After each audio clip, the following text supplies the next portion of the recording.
आप सभी का स्वागत है आज की इस Hindi to English translation exercise में। बहुत ही इंटरेस्टिंग पैराग्राफ आपके सामने है। एक एक करके सेंटेंसेस को ट्रांसलेट करते हैं। पहला सेंटेंस, इस रूम में जहां मैं आपको पढ़ा रहा हूं एक स्प्लिट एसी है। कैसे बनाए इस सेंटेंस को? एक तरीका तो ये हो सकता है, इस रूम में, इन दिस रूम, जहां मैं आपको पढ़ा रहा हूं। जहां के लिए आप क्या यूज करेंगे? वेयर। आप जानते हैं इस बात को, जब भी किसी क्वेश्चन में आए तो इसका मतलब है कहां, और जब किसी सेंटेंस में एज अ कंजंक्शन आए तो मतलब है जहां। मैं आपको पढ़ा रहा हूं। प्रेजेंट कंटिन्यूअस टेंस का sentence, I am teaching you. ये जो इतना क्लॉज है ना, ये इस रूम के बारे में एक एडिशनल इंफॉर्मेशन दे रहा है। इस रूम में जहां मैं आपको पढ़ा रहा हूं एक स्प्लिट एसी है। अच्छा, इस सेंटेंस में, केवल सेंटेंस नहीं, सॉरी, इसे आप एक क्लॉज बोलें। इस क्लॉज में अगर मैं आपसे पूछूं कि सब्जेक्ट क्या है तो आप कहेंगे कि स्प्लिट एसी। तो फिर मैं कहता हूं ऑब्जेक्ट क्या है तो आप कहेंगे ऑब्जेक्ट कुछ भी नहीं। और अगर आप ये मानें कि स्प्लिट एसी एक ऑब्जेक्ट है तो यहां पर कोई सब्जेक्ट ही नहीं है। ऐसे सेंटेंसेस में आप क्या करते हैं? मैंने देयर के वीडियो लेक्चर में आपको बताया, देयर का यूज एज अ सब्जेक्ट कर लेते हैं। There is split AC. बहुत ही सिंपल तरीका है। तो एक तरीका तो ये है, इन दिस रूम फिर आई एम टीचिंग यू, जहां मैं आपको पढ़ा रहा हूं, there is a split AC. एक स्प्लिट एसी है। अच्छा, इंटरेस्टिंग पॉइंट ये है कि यहां पर देयर का मतलब वहां नहीं है। ये बात तो देयर के वीडियो लेक्चर में मैंने आपको क्लियर की हुई है, ठीक है। इस सेंटेंस को बनाने का एक और तरीका हो सकता है, और या क्या तरीका हो सकता है? जरा इस सेंटेंस को आप ध्यान से देखिए। इस रूम में एक स्प्लिट एसी है। इस तरह के सेंटेंस मैंने आपको किस लेसन में बताए थे? सिंपल सेंटेंसेस, जहां पर सब्जेक्ट किसी काम को नहीं करता है। कैसे बनाए थे इस सेंटेंस को हमने? इस रूम में एक स्प्लिट एसी है। This room has a split AC. बिल्कुल वैसे ही जैसे मैं आपसे कहूं इस मोबाइल में गाने हैं, दिस मोबाइल हैज सॉन्ग्स। ठीक उसी तरह से this room has a split AC. तो सेंटेंस को हम कैसे बनाएंगे? दिस रूम, अच्छा, रूम के बारे में जो एडिशनल इंफॉर्मेशन देनी है वो तो एग्जैक्टली आप ऐसे ही देंगे, where I am teaching you, where I am teaching you has a split AC. Simple. तो आपने देखा कि एक ही सेंटेंस को बनाने के दो इंटरेस्टिंग तरीके आपके सामने आए। अब हम आते हैं दूसरे सेंटेंस में। इसका जो पाइप है, जहां से दीवार के छेद के रास्ते बाहर जा रहा है, बाहर की तरफ एक चिड़िया ने घोंसला बना दिया है। सेंटेंस थोड़ा सा लंबा है लेकिन है बड़ा इंटरेस्टिंग। इसका जो पाइप है, यानी इसका पाइप किसका? स्प्लिट एसी का।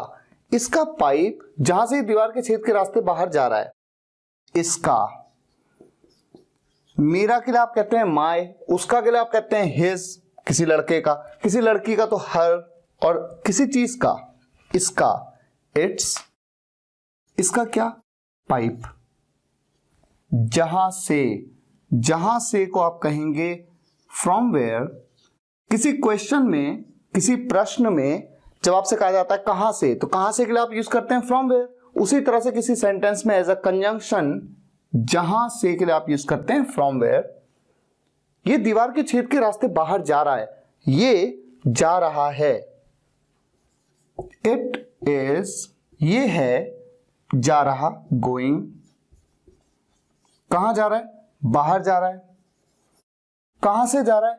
छेद के रास्ते, के रास्ते, किसके थ्रू? Through the whole. अच्छा, ये जो होल है कहां पर है? दीवार पर है। दीवार पर, इसको आप कहते हैं इन द वॉल। तो क्या हो गया इतना? It's pipe from where is going out through the hole in the wall.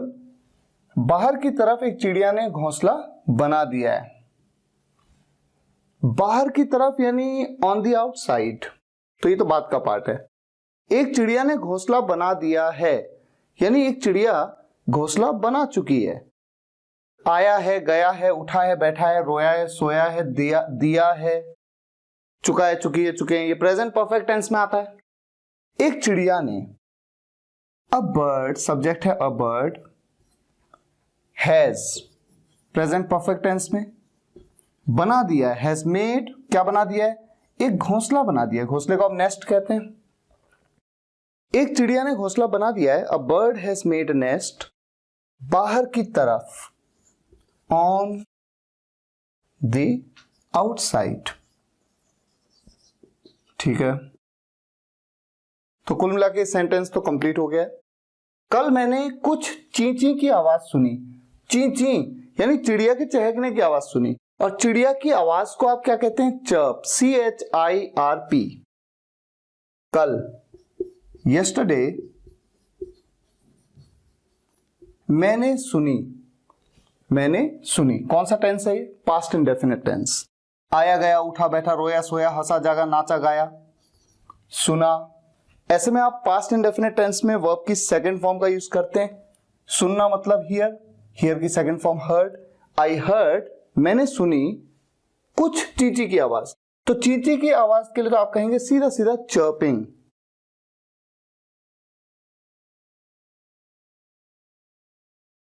I heard some chirping, simple. अगला सेंटेंस क्या है, जब बाहर गया तो मैंने घोंसले में चिड़िया के 3 बच्चे देखे।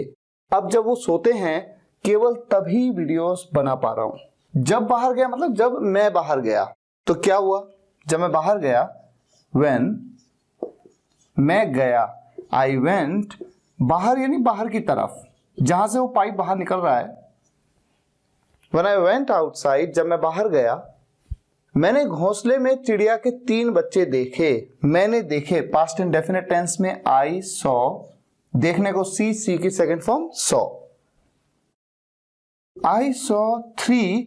अच्छा, चिड़िया के बच्चों को आप क्या कहते हैं, जैसे आप मुर्गी के बच्चों को कहते हैं ना, वैसे ही आप चिक्स कह सकते हैं। ठीक है, आई सॉ 3 चिक्स, या फिर इसकी जगह पर आप कह सकते हैं बेबी बर्ड्स।